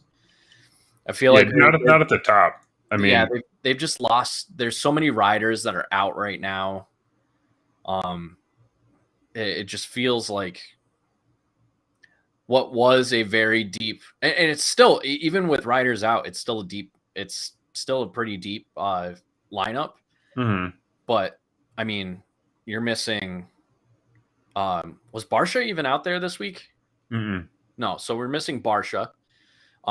We're missing Zacho. We're missing Anderson. We're now missing AP. We're missing. There's one more.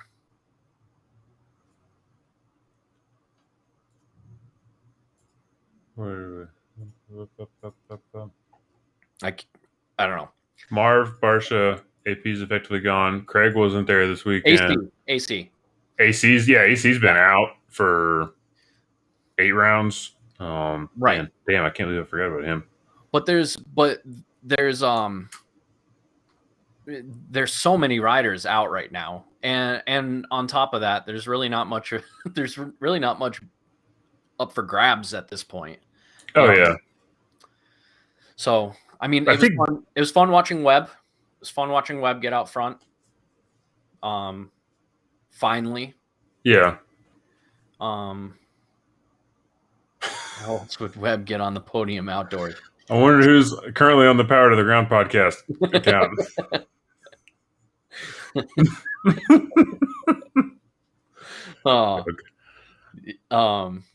Yeah, I mean, I think that makes a good point of, I think sometimes people seem to either, maybe they just don't care, and that's fine, but don't really believe the deep field argument. They think like, if you're a fourth place guy, you're always going to be a fourth place guy, right? But if you're in these situations where, if we're talking about Marv being out and clearly not himself this year, Barsha's out, AP's not been doing great the past couple rounds, Craig's been there, AC, you got guys like Savachi that are riding well now. That, yeah, you've got guys that lean towards the top 5 sometimes, and you got some of the middle ones, but it's you don't. There are really interchangeable to this point. It's like, sometimes you do 3 in a row where you think you've got a trend because Sexton finishes 8th, but then you see him, 8th for 3 rounds, but then all of a sudden Unadilla, he's battling for first after having a massive high side at the beginning of the second moto. Right. Like, oh no, he's not just a 9th place guy. Like, these guys have the stuff in them. It really does come down to, there's the difference there for how many times can you do it? They've all got that greatness light bulb, but can they can they repeatedly do it? And that's exactly what Dylan's been doing. He's been doing a little bit of the Dungy Plus program this year. He's shown is like, yeah, there's days where I don't have it all together. The bike setup's not there, something's not right. But the days I do, I fucking own it when I can. And, I still win in races, but I don't have an eighth place day. Right. Like Kenny's been doing it. So it's kind of, because then also too, you get guys like Dean Wilson, where you're looking at him and he would be 10th-ish in the championship if he didn't have a couple out rounds. But I mean, he's battling Epstein-Barr and other sicknesses and injuries, and he's battling for 10th in these races, right? And imagine if he was actually feeling okay. That would change that whole thing, Right. I don't know. And then you got, to Coda's point, you get guys like Cody Schock out there killing it on I haven't had a chance to go back and watch again yet, so I wasn't really paying much attention to Cody Shock. Well, that's the downside to weekends like this is that, obviously there's important stuff happening at the beginning, but then you've got cool battles and cool rides like Cody Shock's where, you and I would love to watch more of Cody riding, but they have to show Dylan and Eli up front, Right. a little bit more. But I mean, Cody finished sixth overall on the weekend. Sixth overall for 8-6 for sixth overall. That's a hell of a good ride for anybody out of that team. And he's a 250 rider, technically. Yeah. Yeah. It was exciting to see him out there doing that. And that's kind of the thing where it's like, we each put out an argument, and you might, I don't know, I think you could tell me how flawed my argument with his argument is, that he was like, oh, well, Cody's only finished sixth overall because everybody's gone. And so Weege, and he's kind of right here. He goes and he's like, okay, well, at the beginning of the season, if he was finishing 13th, let's look at his gap behind the leader at the end of the race. Minute and a half, 2 minutes, something it was an amount, right? And then he's like, okay, so now if your argument was really everybody's just out, he would still be the same distance gap wise behind the leader, but just in sixth place. His logic's slightly flawed, but it makes a point that with his gap is now half of what it was, that he's actually getting faster and not just there's less people between him and the leader. Right. But the flawed part of his argument to me is that, well, he's only 60 seconds off versus 180 seconds off because there's less people for him to be behind. Because I think if you followed his argument, then that, well, if they're all 1, 2, 3, 4, 5, 6, all the way back to 40 around the first corner, then it shouldn't matter how they finish. Right. At the end of the thing, it's like, well, no, that's why when you watch first through fourth go around the first corner, the other 36 are still 3 corners behind them because you just naturally are that far behind when there's other people that are in front of you. Right. So yeah, Cody, I think he's getting faster, but I still think it's because there's other people not there. I absolutely agree. Yeah, that argument, it doesn't take into account the fact that you have to pass people to move up. Mm-hmm. I mean, just imagine if you're a minute and a half back and you're in 12th place. Imagine if you've got 11 webs to pass. Mm-hmm. Like, you're going to be 60 minutes back by the time if you make it up that far, Mm-hmm. That's, you don't just blow. Most of the time, you're not just blowing by people, especially when you get up towards the top. Oh yeah. I mean, you see it. It takes guys a minute to get around some of these people, or longer. Doug just made a point. Starts. Mm-hmm. That's where you make up those difference. It's not necessarily the amount of people that you're passing week in and week out. It's whether you've gotten your starts down or not. Yeah, for sure. Yeah, it's because, like I was saying, one example this weekend, that one camera angle is super great where you can see they go the left-hander around the kind of like S-ish and then a right-hander back up. And so when they got the camera looking at the right-hander coming through, you see the first through fifth guys coming. And like I said, then you're still seeing the last half of the field still come around the first corner just because of how congested it has to be. So if you're not fighting 5 extra top guys for those top 10 spots, because the guys that naturally finish 15th to 40th, they don't have the same starting ability as the guys that normally finish in the top 5. So if they're not there to fight over the start, well, you've just given yourself a massive heads up, and that's like you're saying, it's just less passing you've got to do to make it through. But I'm not trying to shit on Cody Shock because he's out there doing it. He's made it this far into the season. Those guys that aren't there haven't made it this far into the season. So that's one thing. to be proud of. It's yeah, I think he's doing pretty good. I agree. Pretty good. If you aren't in the top 5 to 8, you're going to crawl the first turn or two. Yeah, seems to be the case. Yeah, First it's turn. hard to fathom.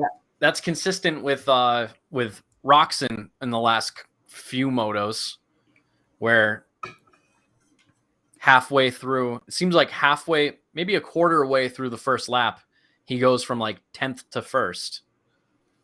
Makes sense why he's not doing that in the first couple of turns there. Mm-hmm. Yeah, because that was his first moto or second moto. There was one where he was 6th around like the first couple corners, and all of a sudden he just made some sweet moves and got up to second. Yeah, which could have been bad if he wouldn't have been able to make those moves, or he could have had an accident or something. Yeah, that's the one thing that bothers me about this sport is the damn starts. Like it's just, I keep thinking if it would be just as exciting if there were other ways of like doing the starts, to really make it more of like an even playing field out there for it. But I don't think there is. It's just there's so many guys on such a small piece of real estate. Yeah, I don't think you could. I don't think you can make it more even than it is. I mean, you get the qualifying as a chance to pick which gate you come up on, and then you start in a straight line going into the track. It's doing an XC style start. Meh. I mean, you can't have them. You can't have them staggered, right? Because then unless you did a reverse stagger, but then that's just fucking dangerous. He's talking about dead starts. Oh, where they got to start the bike and everything. Yeah. Yeah. I mean, well, Suzuki. You know what? Screw it. Let's go all the way. Start from 25 yards back. You got to run to your bike, start it, and get going. Old school. Old school. Le Mans style. Yeah. Start it up. Yeah, man. They'll teach them sprint speed. Yeah, that's right. Speed. Put some cross-country spikes on the bottom of those shoes. Yeah. I knew Doug would be down with that one. Yeah. I wish they had more exhibition races with starts like that. Maybe the next Monster Energy Cup, we can petition for a Le Mans style start. Fuck the Joker lane. Let's do a Le Mans style start. Yeah, they would do it. Yeah. Can you imagine how many of those goofballs would trip in those giant ass boots? Yeah. A Le Mans style start, and then a big steel ball in turn 1. You have to ride into the steel ball and then ride out of it. Yeah. Carnival. The old carnival start. Yeah. I mean, it's Monster Energy Cup. We'll have them in Vegas too, so we'll just have like hookers with the dollar bills at the top of them, and like however many dollar bills you grab while you're in the steel ball is just extra points for the finish of the race. Hey, Doug, I was thinking you want to start a new series, an annual series called Team Cross. Talk more about that later. Team Cross. Daytona. So Daytona, yeah. Daytona Supercross or Daytona Main Street? They're both they're a little different, but one of them's got more hookers and dollar bills. Doug's down. All right. Team Cross. All right. Well, Team Cross. What else do you want to talk about? Anything about 250s stand out for you? 250s it's really the only thing that keeps my attention at this point right now. Mm-hmm. I think we're watching the rise of the next big motocross star. First of all, I know everybody wants to talk about him, and rightfully so. He's got the performance, he's got the personality. As long as he doesn't get hurt, kid's got a bright future. And of course, I am talking about Doug. Oh, that kid. Yeah, the kid. No, Jet's got a bright future. He's fun to watch. It's fun to watch. And this may sound crappy. It's fun to watch Cooper fall apart because he's so unlikable. I don't know if it's fun. It's just not fun seeing him up front because he's so unlikable. And I don't know. He's just so monotone. I can see how I'm not disagreeing or agreeing with you, but I could easily picture how he could fall into that the guy you love to hate, Yeah. especially when you contrast him with Donut Boy. No, Like yeah, if it true. were just a bunch of Justin Coopers up there, then it'd be like one thing. But you've got Justin Cooper and his opponent is Jet Lawrence. Like they're night and day. Right. And so it just Couldn't be makes more it different. that much more of a dynamic for the people watching and following, Right. for it. You got old farts like me who are like, oh god, is that kid gonna bark on the podium again? And then you got, guys, and you got the like Jet fans that are like, is Jake Coop gonna smile? Dude, he cried twice. I saw him cry twice at Southwick. Mhm. And one of the times I saw him cry was after he won. He won the race and he was crying. Yes, Doug. DF is definitely the French guy from Talladega Nights. Sounds like he's talking with a mouthful of marbles. Um, Yeah. Yeah. but it's also the intrigue of all of the young kids too in Mhm. the 250s. I mean, you've got towards the top, you've got Jet, you've got Shimoda, you've got Volan has been up towards the top for the past couple of rounds. We now have Levi Kitchen, who is up towards the top for the past couple of rounds, minus whatever happened to him. Didn't something happen to him? Oh, yeah, fucking get gas on his nuts. Is that what happened? Yeah, he got gas on his nuts. Oh my god! Something happened with his gas tank. He got gas on his nuts, and that I heard that he also got gas in his eyeballs, but he got something in his eyeballs because you could see it, dude. There was something in his eyes, and I was just relating to the fact that if you got sweat in your eyes out there on that day, dude. Anytime I'm out running and I get sweat in my eyes, I just want to face first into the pavement. It's the worst. You can't. You might as well just end me right there because I don't know how I'm supposed to run 10 miles back home when I got sweat in my eyes and I can't even see in front of me. Much less Right, trying to race a motorcycle on dirt out there, flying through the air and hope to God you don't land on a braking bump sideways and break your arm like Jeremy Martin did. And you got sweat in your eyes and gas on your balls. Fuck that. yeah. Mm. Doug saying, "Bro, gas on the beans is no joke." Yeah. That actually, there's a story about my dad. Apparently, my mom was his pit crew at one point, and she spilled race fuel on his Johnson, and apparently that ended the race. Yeah, I think Doug is. I could be wrong, but I think Doug has told a similar story. For when his maybe it wasn't Doug, but they were doing a race and basically had to the downside of having to teach somebody else to fill up your tank for you is you're going to get gas on your nuts sometimes. And yeah, pepper I spray on your nuts. don't know. I don't want that. I don't want that anywhere near him. You got Anywhere near him. OC sprayed on the down under. Yeah. Yeah, but yeah, kitchen. Kitchen's up there. Yeah, I know the 250 class is still so interesting because you've got, and it might have been where you were leading, but the younger guys like Kitchen, Jet, Shimoda. You got the kind of old guys, but still young guys like Cooper, Nichols, and then you've even got older guys like Alex Martin and Jeremy Martin. You got the whole range there, and they're all on the track at the same time. And that's where outdoors is fun because they're all on track for the same time for all 24 motos and 12 rounds. Right. And here's hoping they do the same thing at Supercross eventually. Yeah, eventually. Yeah, I mean that is the 250 class. You want to talk about deep classes? That is a deep class. Let's roll through it. Yeah, because you got guys that even, like Preston Kilroy, also, a brand new guy coming out of Loretta's this year already in his first couple rounds is, doing top 10 stuff on a Suzuki out there on the Bar X team, fighting other guys on factory Yamaha. Like he's fighting Jarrett Fry on the Star 250. Right. Now let's talk about guys in 250s who could not have won a race, but could win a race. All right. Yeah. We got Jet Lawrence, obviously can win a race. Joe Shimoda, obviously can win a race. Justin Cooper, obviously can win a race. Moseman? Yeah. He can win a race. Savage Jesus. Faulkner, not going to put him in that class. Unfortunately right now. Not right now. Not right now. I think he has the potential if he gets his shit together, but I don't see that happening right now. Hampshire can win a race.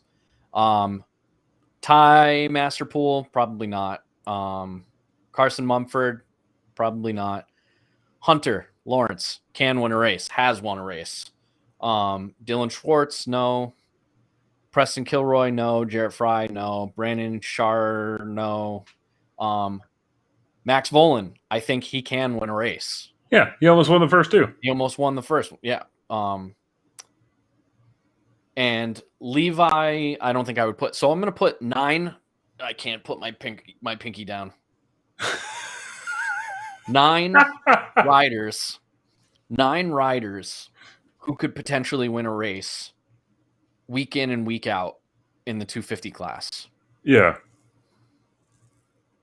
Yeah, and then if you start going through that same list and you're like, how many guys can do top 5s? Then you add another 3 or 4 to that. Right. Yeah, That shakes stuff up big time. Mm-hmm. That's where all of the intrigue is for me on 250. If I've got a chance to only watch one class during the weekend, it's going to be the 250s, not the 450s. Right now, anyways. Mm-hmm. Earlier in the season, I didn't feel that same way. Of course, there weren't as many riders out, and the championship was still up for grabs. Mm-hmm. But now at this point of the season, I'm not watching for those reasons anymore. Yeah. The last 2 races left, if someone made me watch one or the other, it would definitely be 250s. I mean, just for the fact that there's, like you said, a championship that could be decided still without a freak accident. Right. Yeah. I don't know. And then even then, the privateers in the 250 class, I don't know. It seems like I get more excited for the privateers in the 250 class. I don't know why, because it may be that their line blends way more. And I don't know if that's a downside to the guys, the guys that should be top 10, that they have shitty weekends and they're falling back into the end, so that some of the privateers can fill up, or if it's just that the privateers are just actually that good to where there's not a real definitive gap between the two, that it's a much better blend. Whereas in the 450s, maybe it's, no, we've got our factory guys. You can look at the results every weekend and see clearly who's probably on the factory bike, and then you've got clearly the privateer guys. Whereas the 250s, you get blended, like Ty Masterpool in 7th. Yeah. On the privateer gas. I think it's a money game. Class, that wouldn't happen. Right. I think it's a money game. There's not as much money that goes into the 250 bikes as the 450 bikes, even on the factory teams. So the sheer difference between the rules in the 250 keeps them pretty close. Yeah. The bikes themselves between the factory bikes and the privateers bikes are just closer in 250s. So they're not just running away in the 450s. If you're a privateer in the 450s, you really don't have a chance. You're not even really competing in the same sport as the guys on the factory rides. 250s, it's a lot closer. And it's more entertaining because of that. Because there's more suspension rules are a big difference between the 250s and the 450s. I don't know what the particular rules are, but it's very clear that the 250s factory bikes don't run away with stuff as much as the 450 bikes. I think my counterpoint to that would be Kyle Chisholm on a 450. I think you can get away better on a 450, and Kyle Chisholm is one, but my argument isn't an N of one here. That I think you can get away with more on a relatively stock 450 than you can with a relatively stock 250. But I think what you can do with a slightly improved, aka privateer team 250, might be better than what you can get away with on a slightly tuned 450. Because you got teams like SGB, like A-Ray's team, they can only put so much in. They're doing off the shelf, or not off the shelf. They're doing race tuning stuff like Race Tech or whatever. Same thing. And you and I could send our motors into these places that SGB's using, right? Right. I think if you do that off the shelf stuff with the 250, the gap you gain there might be more than what you gain with a 450 by doing the same kind of service, because you have guys like Chiz and a few others that are basically doing ECU tunes and exhaust on their bikes because it's too expensive on the 450s, and then it's just like, I don't need that much more power. Whereas in the 250s, it helps a little bit more, because I think the 250 thing too is that you clearly only have two teams in the 250s, factory teams, that actually have top dog bikes. PC, I truly believe PC still has the bikes right now. The rider pool is just different, and then HRC Honda, it's redundant. Honda Racing, the factory team, is doing something, with those bikes right now. But then outside of those, everybody's I don't know if I agree with a little that. bit closer, like you were saying. Is if I'm being honest, just looking at the outcomes, if I cloned Eli Tomac and I put Eli Tomac on his current bike right now, his current factory Kawasaki ride, and put him on a privateer Kawasaki bike and had both of them race in the 450 class at the same time, obviously the factory one is competing for the win, and I'm putting the privateer ride somewhere in the 10 to 15 range, even with Tomac on the bike. No, and I can see that. And I think part of where I'm saying this too is that in 450s Yamaha's different this year because they're all just one thing. There's not even like really a sub Yamaha, but you have in 450s you have factory KTM and you have RM KTM and you have factory Honda and you have Lindsay's team in the Honda. So that kind of blurs the line really between privateer and such. Whereas 250s, you have factory teams and then just privateers. Right. There might be privateer teams, but it's all one thing. There's not as many tiers, I don't think, there. Yeah, I don't know. That's interesting. But I mean, but to your point though, like when you look at the results and you see, them all blending together there, I mean, it speaks for itself. Yeah, Coda, I couldn't disagree with you more on that one, bud. I don't think any of the top riders make it into substantially into the top 10 on a privateer bike. I just don't see it happening.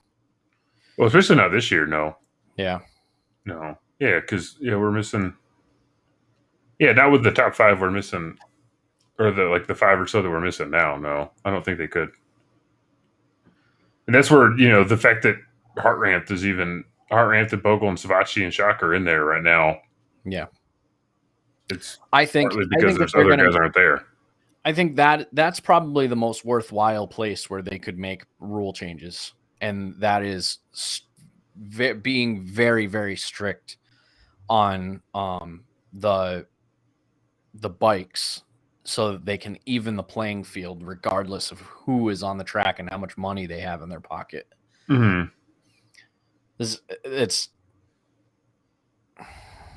I don't know. For me looking at the 450s. If you look at the guys in the top 5, I feel like they're driving NASCAR race cars, and the guys down towards the bottom are in like 92 Civics. Oh, 100%. No, I'm on that page for sure. Yeah, like you. Yeah, like let me pick one. Chris Canning. He's from. Yeah, he's up your way. He's one of those NESC guys. Yeah, whatever he's riding on, not a damn thing like. Because I think, you still hear it a lot in those 450 guys. They're like, hey, yeah, if you put me on a factory bike, I'm pretty sure I can make a huge difference in my results if you put me on a factory bike. Because what they're riding and what I'm riding, night and day difference. Well, I'll straight up murder myself on a factory bike. Like, if you want to see somebody just absolutely off themselves, Yeah. that just have me ride a factory bike.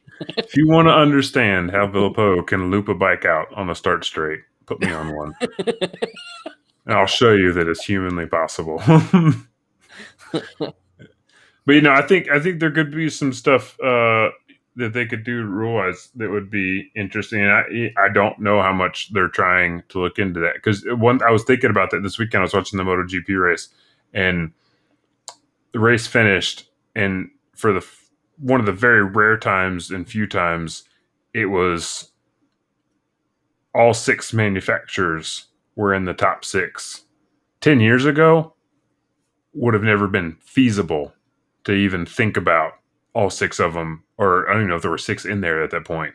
Um, but that there'd be a spread of manufacturers and teams in the top 6 like that, because it was the rules. It's not that the rules were bad, it's just that certain teams had really found a way to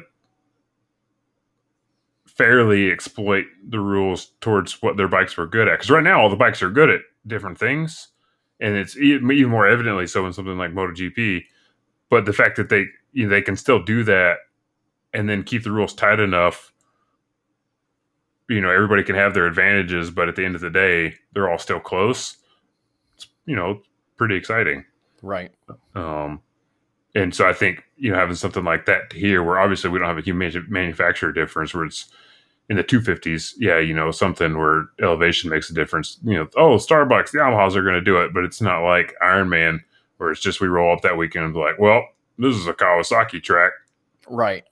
It's not quite like that, but to level the playing field between and this is where my slightly like rant towards that makes it sound too much like socialism about the money in the factory teams and such, is that like there is a point where there's excessive spending, right? Where it's like you tell Kawasaki, like, man, let me look at your budget. Like, you really? What if we just cut Kawasaki's by this, and Yamaha's by this, and Suzuki's by this, and Suzuki doesn't have that together, but Honda's by this, and KTM's by that, all of it together. Just do a little bit more of a cap, and say like, we want you guys to keep spending this money, but let's just cap this, and you put it back down on one more bike, put another bike under your tent. Right. To kind of keep the top stuff going. Like, let's find a way to keep the shit going, because like there's got to be a limit there. Like, I'm not talking about let's cut everybody's budget to $100,000, but like, I don't know. Are you sure we can't find enough money for one more rider to put under the tent? You're right. Sure? I think we can. That's my point there. If you make those rules more strict, the teams are going to spend money. They're just going to spend money on more bikes instead of making their bikes, spaceships, basically. Yeah. You guys get X amount of money to spend on testing, every year. So you can't like find 1% on testing a random material nobody's ever heard of on a top clamp part. Let's keep it realistic here, because I think there's a point where obviously what they're testing maybe trickles it down, but I think more of what they're doing, the GPs trickles down into the bikes we see on the showroom, and then we take advantage of that because of the production-based thing. I don't think what we're doing has a lot to do with the testing that turns around to the bikes to make it onto the showroom. Right. So it's like, okay, whatever, whatever Cooper Webb did in Supercross this year is probably not going to turn around and make it on really relatable to a showroom SX450 next year. Yeah. Doug says racers are the best rule breakers. There will be loopholes exploited. Oh, for sure. Yeah, you always got to find a way to make the. So what if I said, if you are racing this year, you must have a bike. The bike that you're riding must be within the model year, the current model year or prior, and it must only have stock parts on it.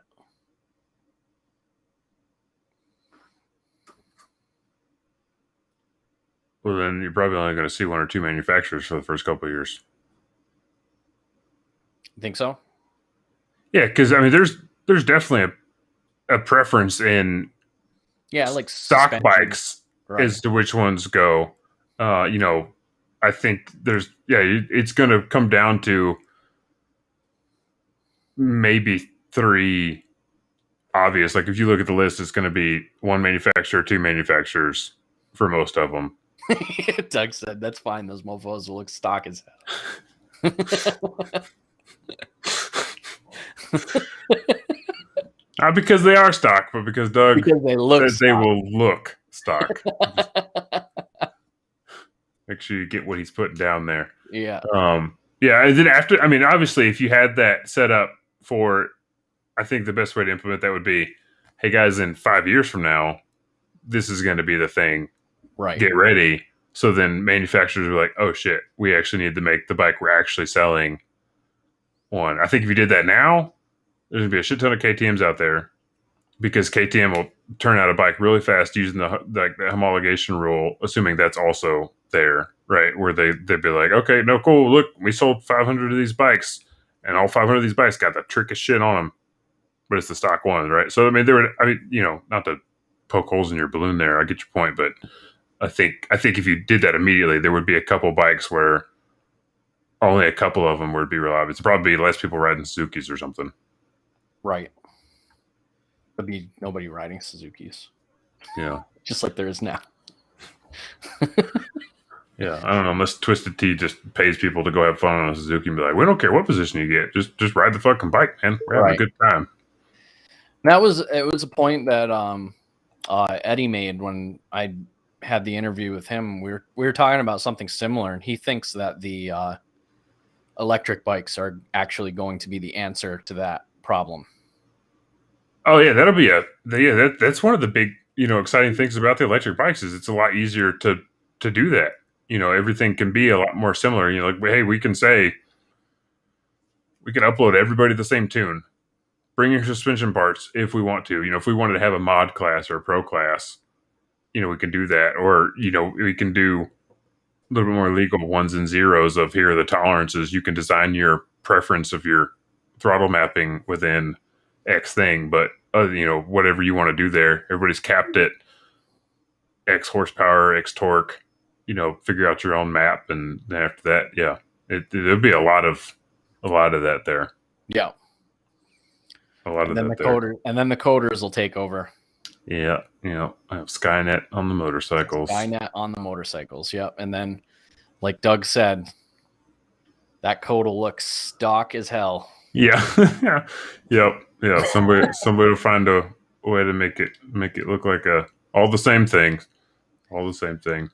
Coda, yes, I do think that KTM is going to have better riders in 250s, probably within the next couple of years here. I think Voland is the start of that trend. Yeah, part of me wonders if I don't know. I don't ride 250s, but part of me, I've kind of wondered that have they just been getting the shit into the stick on riders?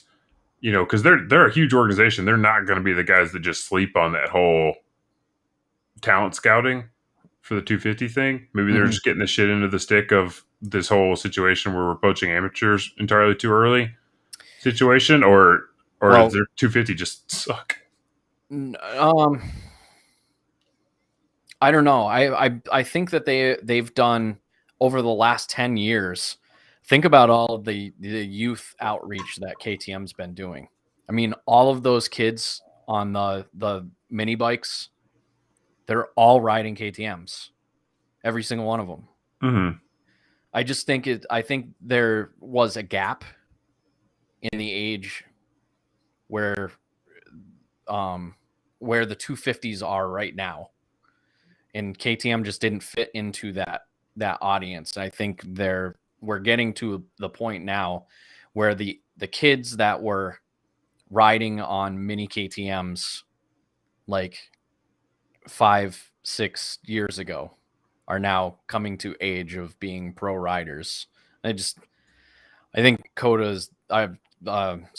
Volan, Coda, hopefully you're one of those riders too. Get to it. Get on it. Get on it.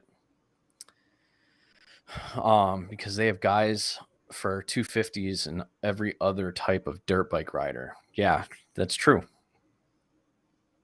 Yeah. I mean, yeah, I don't know. You're hard pressed to find someone riding a KTM 250 around here. They need a huge update. It could be that too. I need more orange. Yeah. All right, my guy. I got to take off because my kid is bugging me to help her out with some school stuff. Oh, math homework for Jesse. No, she's not even in school. She doesn't start school for another week. What? But she wants to find out what team she's on. So I've got to go log on to her school stuff and find out what team she's going to be on.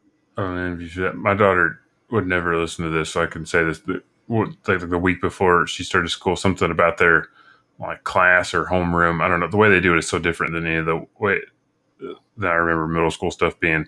But yeah, it was that anxiety. I remember she was in the car with me when her mom sent her a photo of her class that day. Oh God, that was a terrible night. There was nobody in there that she wanted to. She couldn't make friends with anybody. Yeah, it's the end of the world. Yeah. Oh my God, dude! If I were you, the computer would break mysteriously when you go to pull up the website, and you'll never know until the day of school. Yeah. If I did that for a whole week, I don't think you guys might not hear from me ever again. Ever again.